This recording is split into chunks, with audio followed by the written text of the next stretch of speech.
آ گئے، آپ نے حضرت زید بن حارثہ کے بیٹے حضرت اسامہ کو امیر بنایا۔ آپ نے فرمایا اے اسامہ تو لشکر کا امیر ہے اور اس لشکر کو لے کر وہاں جا جن لوگوں نے تیرے والد کو قتل کیا اور اپنے گھوڑوں کے نیچے ان ظالموں کو روند ڈال۔ آپ نے حضرت اسامہ کا لشکر تیار فرمایا۔ حضرت اسامہ رضی اللہ عنہ اس وقت آپ کی عمر مبارک کوئی 17-18 سال کی عمر تھی، اور اس لشکر کے اندر بڑے بڑے سردار تھے قبیلوں کے۔ تو وہ لوگ کہنے لگے کہ اے اللہ کے نبی، اگر آپ ان کی بجائے کسی بڑے آدمی کو، کسی میچور آدمی کو، کسی سردار کو امیر بنا دیں تو بڑی اچھی بات ہے۔ آپ علیہ السلام نے ارشاد فرمایا خبردار، جب میں نے اس سے پہلے اس کے باپ کو امیر بنایا حضرت زید بن حارثہ کو، اس وقت بھی تم لوگوں نے اعتراض کیا۔ یاد رکھو زید بن حارثہ بھی امارت کا لائق تھا، اس کا بیٹا اسامہ بھی امارت کا لائق ہے، اور یہ دونوں مجھے سب سے زیادہ محبوب ہیں۔ آپ نے یہ بشارت دی ان کے بارے میں، اور آپ نے یہ لشکر، حضرت ابن حجر رحمۃ اللہ علیہ فرماتے ہیں کہ آپ نے اپنی بیماری سے پہلے ہی اس لشکر کی تشکیل کر دی تھی کہ تم نے جانا ہے۔ 2 دن پہلے یہ لشکر تیار ہو کر جب مدینہ منورہ سے نکلا، یہ مقام جرف پر پہنچا تھا کہ انہیں پتہ چلا کہ اللہ کے نبی صلی اللہ علیہ وسلم کی طبیعت بڑی ناساز ہے، کہیں ہم آگے نکل جائیں اور اللہ کے نبی صلی اللہ علیہ وسلم کے ساتھ کوئی حادثہ پیش نہ آئے۔ تو جب یہ مقام جرف پر ٹھہرے ہوئے تھے، ادھر اللہ کے نبی دنیا سے رخصت فرما گئے۔ یہ لشکر واپس آیا اور وہاں اللہ کے نبی صلی اللہ علیہ وسلم کے افسوس میں ابھی 3را دن گزرا تھا کہ حضرت ابو بکر رضی اللہ عنہ کھڑے ہوئے اور اعلان کیا کہ اے اسامہ کے لشکر والو، بات سنو، تم میں سے آج کوئی شخص مدینے میں رات نہ گزارے، وہ اس جگہ پر رات گزارے جہاں سے وہ آیا ہے، مقام جرف پر جائے۔ یہ کھڑے ہو کر حضرت، اسی لیے علماء نے لکھا ہے بہادر اور شجاع آدمی اس کو کہتے ہیں جو غم اور مصیبت کے اندر بھی دل میں مطمئن ہو اور اسی طرز پر کھڑا ہو جس طرز پر اس کے اصل کھڑے کر کے گئے تھے، کہ اس سے بڑا سانحہ کیا تھا کہ اللہ کے نبی دنیا سے رخصت ہو گئے۔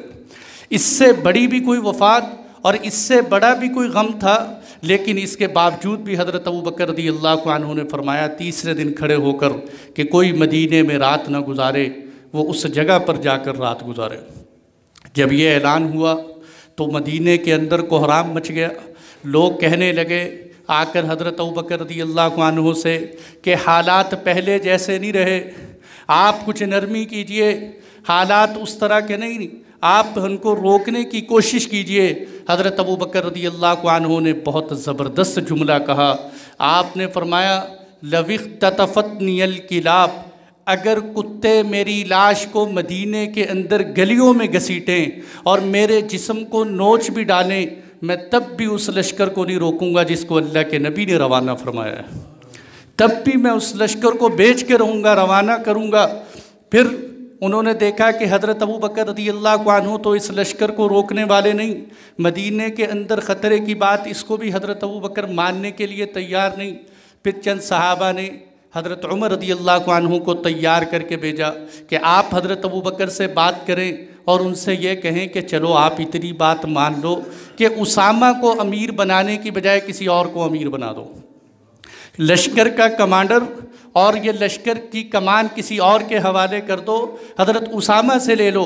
آپ حضرت عمر رضی اللہ عنہ جب حضرت ابو بکر رضی اللہ عنہ کے پاس گئے، کتابوں میں آتا ہے کہ حضرت ابو بکر رضی اللہ عنہ یوں بیٹھے ہوئے تھے، سامنے جب حضرت عمر رضی اللہ عنہ آئے اور آ کر یہ کہا کہ امیر تبدیل کر دیں، آپ کھڑے ہوئے اور حضرت عمر رضی اللہ عنہ کی داڑھی پکڑ کر کہا سکیلت کا امک یا ابنا یا عمر، تیری ماں تجھے گم کرے اے عمر، تو کیا کہہ رہے، میں اس آدمی کو امارت سے ہٹا دوں جس کو اللہ کے نبی نے امیر بنایا ہے، میں اس آدمی کو امارت سے ہٹا دوں؟ ابو بکر اے عمر ایسا نہیں ہو سکتا۔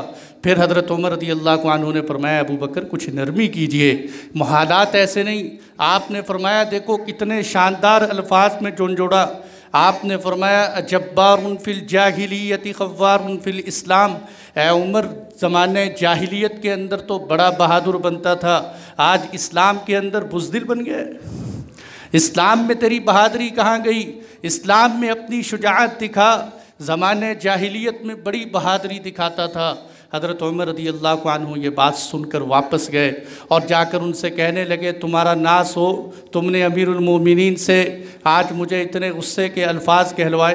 آپ نے وہ لشکر روانہ کرنے کے لیے آپ خود لشکر کے ساتھ پیدل چلے، اور چلتے ہوئے حضرت اسامہ کہہ رہے تھے کہ امیر المومنین آپ ہمارے ساتھ پیدل چل رہے ہیں، یا تو آپ سواری پر بیٹھ جائیں، میں نیچے چلتا ہوں، میں اس طرح آپ کو پیدل چلنا برداشت نہیں کروں گا۔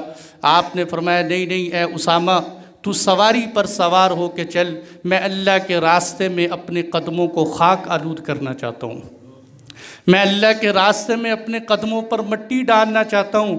علماء نے لکھا ہے اس میں ایک حکمت یہ بھی ہے کہ آپ یہ دکھانا چاہتے تھے کہ میں 60 سال کا ہوں، امیر المومنین ہوں، میں زمین پر ہوں، اسامہ سواری پر ہے۔ میں اسامہ کی عزت دکھانا چاہتا تھا کہ اسامہ کو ہلکا نہ سمجھو۔